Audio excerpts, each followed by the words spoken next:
And everything was going really well until about, 12, 13 years in, my husband at the time was diagnosed with cancer.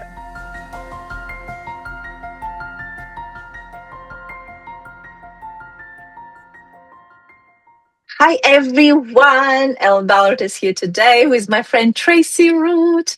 Hello, Tracy. Hi, Elle.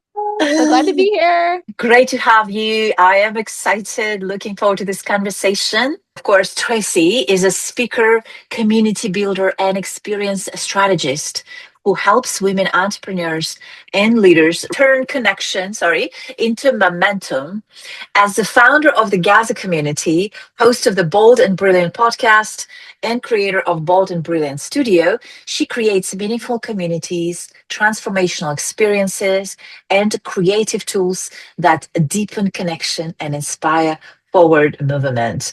Known for her direct, encouraging approach, Tracy helps women gain clarity, build confidence, strengthen relationships, and take bold action toward what's next. I love it. Thank you. Appreciate Welcome. it. Oh, I'm so glad to Absolutely. be here. Yes, yes, yes, yes. So tell us, I love to start where this journey started for you. The Yeah. whole, I know the Gaza community that you formed. And can you give us background how this whole, now bold movement started? Yeah, And absolutely. Okay, so I live in Santa Cruz, California, and I grew up in Silicon Valley, so home of Apple Computer, south of San Francisco Bay Area. And as you can imagine, with a company like Apple being based there and many other companies, Hewlett Packard, Google, everything comes from that same area. So growing up in the 80s and even into the 90s, I was a high achiever. I believed that, my work ethic would get me everything I ever wanted. And as long as I worked hard and did the right things and got good grades and went to college and did all those things, that life would, be laid out in front of me. And so I did that. I graduated from school with honors. I joined the corporate world and I got to work for a consulting firm, which gave me opportunities to work for a lot of different companies. So over the years, I was there for 17 years with that same company. But since we were a consulting firm, I worked at lots of different places and got lots of different experiences from lots of leaders to learn what business, like working in the work world, was really like. And so I climbed the ladder, tapped a little bit on that glass ceiling, and everything was going really well until about 12, 13 years in, my husband at the time was diagnosed with cancer right after our first child was born. Paul hung on for 4 years. We had another child. He went through his treatments, got better, got worse, and ultimately passed in 2010. Our kids were 1.5 and 4 at the time. So after going through that grief period, I realized that I needed to figure out how I was going to be the parent that I dreamed our kids would always have, when it wasn't only going to be me. When there was going to be two of us, Paul was actually going to be the stay-at-home dad and I was the breadwinner. So now I had to figure out how the future could look different and give the kids the childhood and the growing up experience that I really wanted for them when I was the only one around. So I left the corporate world.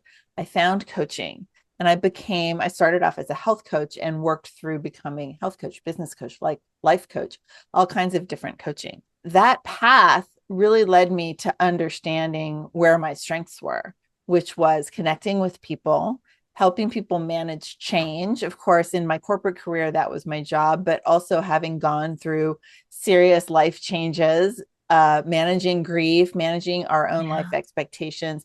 It really created kind of my base understanding of the human challenges of Mhm. managing our expectations and rising to overcome things that were hard in our lives. So that's how I got to where I am coaching wise now. What was the year? In like 2017 or so, I really wanted to start doing group programs. Been doing a lot of one-on-one coaching, of course, as a health coach and beyond. But wanting to do group programs, I really started with wanting to do a vision board workshop. That was the first one. Because who doesn't love a vision board workshop, right? Get Yeah. there, get to kind of be a collage artist and imagine your future at the same time. I was all about it. But I've had a real challenge finding a place to hold that event here in my town. And I said to myself, well, I can't find a lot of places to rent to host these events. And since my corporate background is in interior design and project management, I decided to rent a commercial space, create what I wanted, and open it for other people to be able to not only myself host workshops, but to have other people be able to rent that space, host their own events. That space came to life, and it was called Gather. Gather opened in October of 2019. And 5 months later, we all were told, you need to go home for a couple of weeks while we figure out this COVID thing. Right. So we did, right? I closed the doors and sanitized those door handles and went home. And my kids came home from school and we started lockdown. And within a couple of weeks, of course, we realized that we weren't going back in person anytime soon. And I didn't really know what I was going to do, but I'm a figure outer, right? Nothing's going to hold me back. And a lot of my friends, especially in the coaching world, were also kind of like, I'm not really sure how to navigate this period. And I said, well, why don't I open my Zoom room? Let's hang out together and we'll start to figure it out together.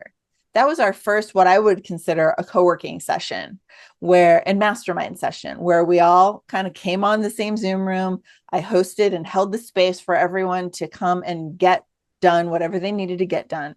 And I also offered my knowledge of doing lots of online coaching and the technology side of things, and realized that if we weren't going to be going back in person anytime soon, this online gatherings really were needed.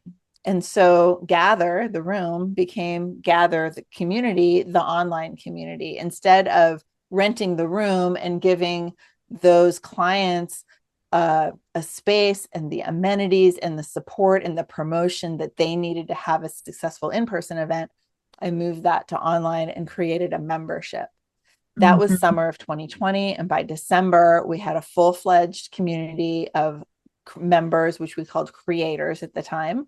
We had our first summit that December. We hosted workshops for them on our platform. We did co-working. We started kind of personal networking. We'd have game nights, everything I could think of that would help the women that I knew navigate this season of real mystery and managing unmet expectations because of lockdown. Yeah. And now we're still here 6 years later. We still exist in Gather community. We're still doing summits and workshops and co-working and networking and game nights and all the things. Of course, over time, I've added to that because I can't kind of stay in one little box. I have a podcast now. I've been doing retreats for a couple of years.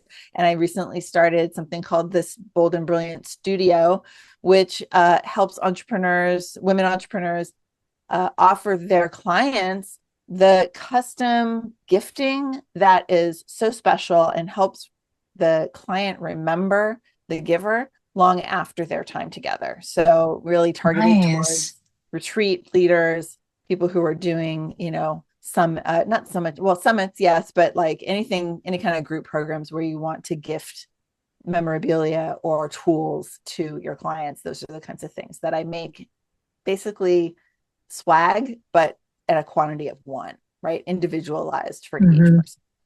Wow, how beautiful. That's where we are these days. Yes. And it's still a lot, but it's really uplifting to get to see the impact that the efforts, that old work ethic and that old desire to strive towards excellence that I had from childhood, it still shows up. And that shows up in new things and meeting new people and connecting everyone that I know so that everyone can have success.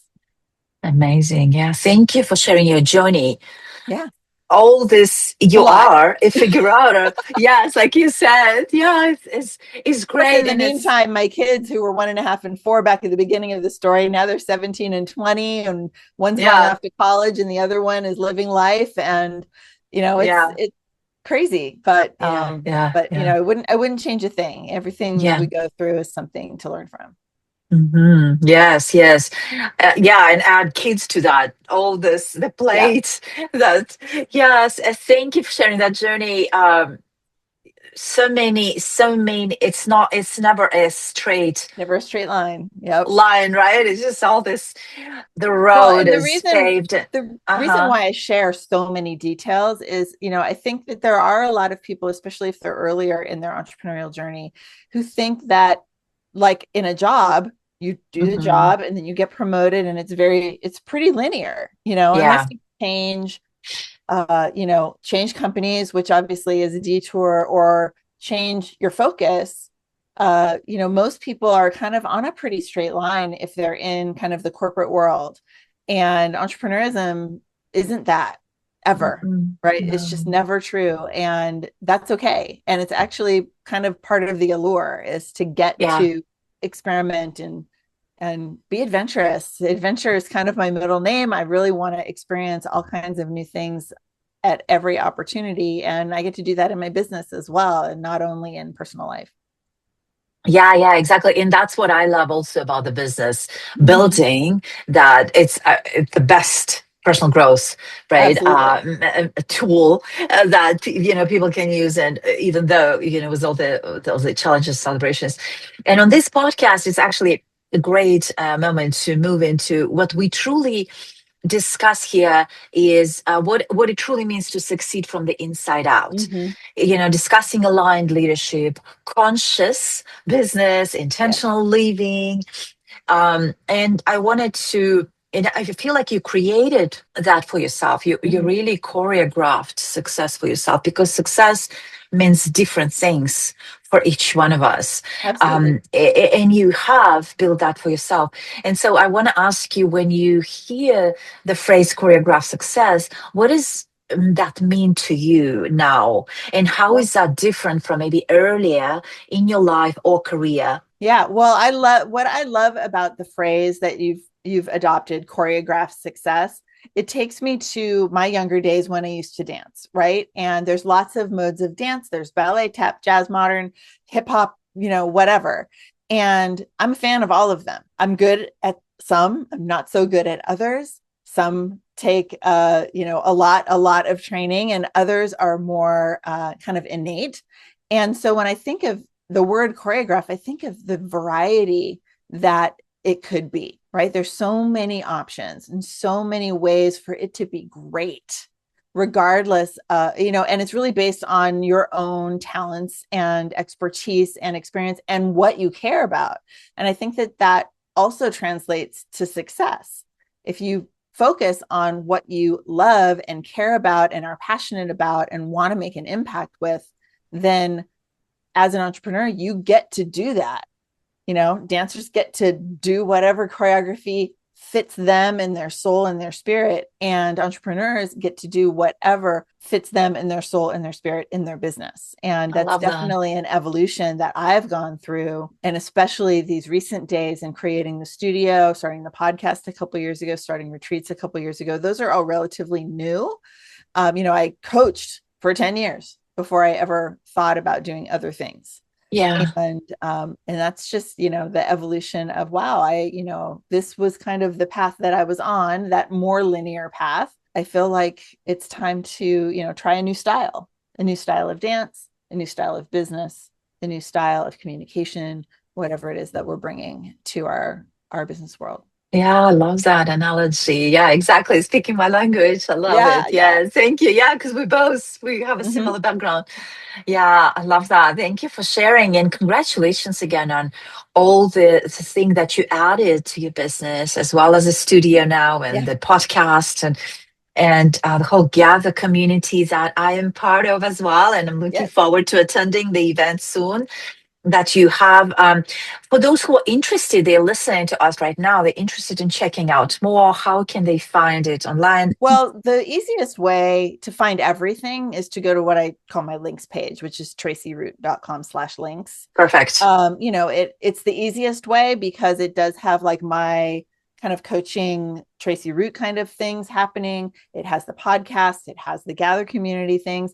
And of course, as I mentioned, I'm in this kind of place of a new evolution again. And so, you might find links that are like, this was in May and it's not updated. Well, that's because I'm maybe moving in a new direction, because I'm dancing in a new direction. But it's still going to be the most easiest place to kind of go to one place. Obviously, I'm on social media. I have community. We have the Gather community is a group on Facebook. You can find that. It's the Gather community with Tracie Root. That link is, of course, also on the links page, and you can find me on Facebook, Instagram, and LinkedIn. Beautiful, beautiful. Thank you. I want to move us into the rapid fire questions now. The first question is morning ritual or practice that you kind of do every single day in a year, or maybe not every single, but Okay. anything you want to share with us? So I don't have anything earth shattering or like transformational, but what I will say is my first priority in the morning is sleeping. I love to sleep. Now that my kid is out of high school, I don't have well, I do set an alarm, but it's not early. I Yes. usually try to be up by 8. And I know there's a Yeah. lot of people who are like, ooh, 5 a.m. club. And I saw something the other day that's like 4:30 is the new, or 4:30, and someone else said 3:30. I'm like, that is so Three. literally yesterday. Are you crazy? So I am a sleeper. I need like a good solid 8 to 9 hours of sleep every night. My mom was the same way. And so I really try to make sure that I get a really full night's sleep before I start. And all I do in the morning to get myself going is I get up, I go grab a cup of coffee. I kind of check in on if there's been any earth shattering news, just to make sure I'm aware of what's happening on the planet, because there's a lot. But I'm not like sinking into like major news, like rabbit hole. I just am checking to make sure I didn't miss anything overnight. And then I come to my desk and go through my email, like very calmly go through my email, check out my calendar for the day. Nothing usually will start for me until 9 a.m. or even 10 a.m. I am not an early scheduler. If someone schedules something at 8 o'clock Pacific or even 9 o'clock Pacific, I'm iffy on whether or not I will commit to going. It's just not my happy time to be engaging and ready. But come 10 a.m., I'm on Zoom all the time and I'm ready to go, and I'm high energy all the way into the evening. So mornings are pretty slow and definitely kind of whatever I want them to be in the morning without feeling the pressure of having to do anything. And I feel like that's the benefit of being my own boss for all these years. I have finally gotten to, reap the benefits of that in my Yeah. schedule. Yeah, I love that. I love the reminder on sleep because and 5 a.m. Yeah, I just so relate. Yeah, I know some people do it, but Well, and I it can't, I works for a just lot of don't. It people. works. Yeah, but it also reminds me that idea of the choreographed success, what works for us individually is so Yes. important. Mm-hmm. Yeah, I love that reminder because I think you don't hear that often. But Yeah. sleep is so important, and I think if we do get our version of what works for our internal clock, then we are just Yeah. so much more productive, right? I So mean, I love that. I tried that 5 a.m. club. I Yeah, tried doing like a daily 7 a.m., motivation call and that kind of stuff early on yeah. in my coaching career. Hmm. And because the groups that I was in, that was kind of what they did. And I'm, of course, on Pacific time. So if they were scheduling something at 8 or 9 o'clock for them, it was very early for me if they were elsewhere in the country. Um, and, I would try. And it just literally, Yeah. I was never happy about it. I was doing Hmm. it because I thought that it would change me. And ultimately, whoever I am is already perfect. So it Yeah, doesn't. yeah, exactly. Awesome. So, place in the world that shaped you. A place in the world, like a physical place. Yeah. Hmm.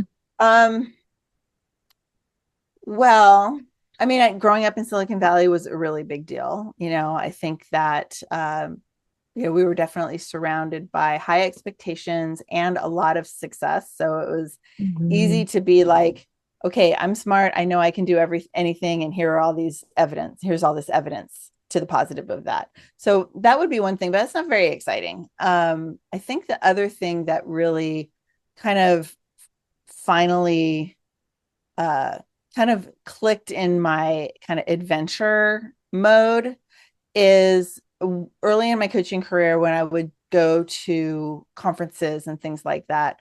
The first one that I really went to was um, an event in Washington D.C.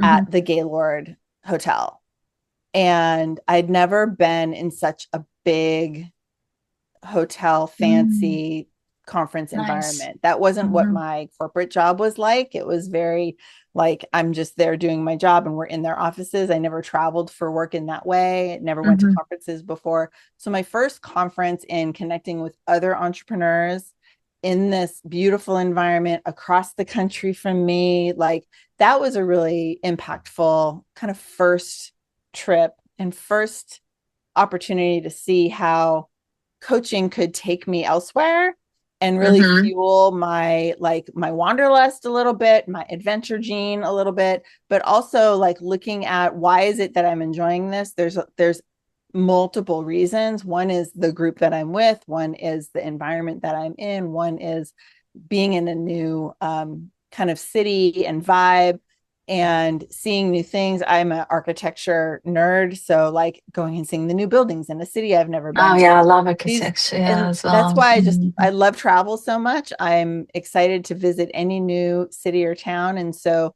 that was kind of probably one of the first ones that really kicked that off. That makes me That's cool. happy today. Yeah, Yeah. that's really cool. One word that describes the woman you are becoming. Bold. So I chose the word bold as kind of a focused word many years ago, actually at a retreat. Katerina Rando, if anyone's listening who knows her, she's been my coach for, gosh, 7 years now. And we were asked at the end of this retreat together, what's one word to describe how we're going to be different when we leave? We've Hmm. been together for a week. And we were given a sticker and a Sharpie, and I wrote the word bold, like taking up the entire space of the Yeah. sticker in all capital letters, and I stuck it to my chest. And everyone was like, "What do you mean you're going to be bold? Like, look at you." And if you don't know me, I am 6 feet tall. At the time, my hair was purple, not curly purple, but straight purple. I was a bold figure. People like you couldn't help but see me walk into a room, 6 feet tall, purple hair. And I said, I might look bold, and as a performer, I can certainly act however I desire, and bold can be one of them. But I really needed to make a shift inside that allowed me to make the decisions that were for Mm, me. And I felt yeah. that that was a really bold move. And so I refer to bold action, bold decisions, bold anything now for myself, for my clients, for our community, because I feel like if you can make a bold decision or take a bold action, then you are not in your own way. You Mm, are believing in your decision to do whatever it is that you're doing or to be whoever it is that you're being. And I think that can only serve us positively in any way, any part of our life. beautiful. And that's not to say that I'm always that way, but that's the goal, Hmm. right? Hmm. We're not Yeah. perfect, and when I say, oh, what describes me bold? Well, I often am bold, and sometimes I need a break. And Yes. sometimes, I need a reminder. And so I love it when people ask me that question so I can remember that bold journey that I've been on. Mm, yeah. Bold journey. Love that. Mhm. Music, movement, or stillness, or combination of those. Well, music, movement, or stillness? I mean, probably, well, I mean, yes, the answer is yes, right? All of them at different times. Music and movement definitely go hand in hand for me. I've recently gotten into K-pop, Cool. and I'm obsessed with this K-pop band called Stray Kids. They are amazing dancers, and I'm so obsessed. If you haven't seen them, Elle, as a dancer, you got to check them out. They're so incredible. Um, but so I have that music in my head pretty much 24/7 right now. It's just churning. And so I'm always kind of bebopping in my mind Hmm. and in my Uh-huh. body to that. But, you can't be activity 100% all the time. So stillness is really important to me. In fact, not long ago, I was volunteering for a group and we were doing a golf tournament. And so I was sitting at one of the golf holes waiting for people to come up and I had the cornhole hole. It was a charity golf tournament. So we had games. And I was sitting there in a chair waiting for the next people to come. And I was like, oh, this is a really lovely opportunity to kind of take in the scenery. I took off my shoes and put my feet on the well manicured grass. I didn't want to get dirty, but the grass felt lovely under my feet and the sun was shining. I got sunburnt a little bit, even, which is unusual these days. And it was just a beautiful way to kind of shift from my constant go, go, go and the momentary go, go, go of people coming up to the hole and then moving on. In between, I got to really have a little bit of rest and stillness. And so Yeah, that was lovely. that's nice. Yeah, being Mhm. grounded. Okay, and my final question is one non-negotiable for aligned success. Well, I mean, gosh, there's so many. I think Mm-hmm. that, a mentor many, many years ago, early in my coaching career, I had had some challenges. I was building a team in a network marketing company that I was in, and someone had left, and I was kind of shocked that they left, and I was really disappointed. What did I do? That kind of a thing. Mm-hmm. And she reminded me, she's like, everything is a choice, and that's the choice Mm, that they made. So now you yeah. get to choose how you react, what you do next. Like all the choices that are in front of us are sometimes hard to see because of the emotions that we're feeling otherwise. So I Mm, think when we're talking about aligned success, when we can remember that everything we do is a choice. And so whatever you decide is where you're aligned, and mm, recognizing the choices that you make are your alignment. If they don't go well, then maybe you weren't really paying attention to yourself and doing what you thought was aligned, or maybe you were doing what you thought you should do instead. And yeah, it's a place for self perception and a little bit of analysis so that we can feel great about the choices that we're making. that's great. Thank you for Yeah. playing. Yeah. Thank you for playing. Well, my final question as we close this is if there is one truth, one reminder, one invitation that you want women to hear listening to this, or anything that comes for you right now, so Yeah. that we can close with that, feel free to share. Sometimes I might say that everything is a choice, but since we just covered that, I'll do a different one.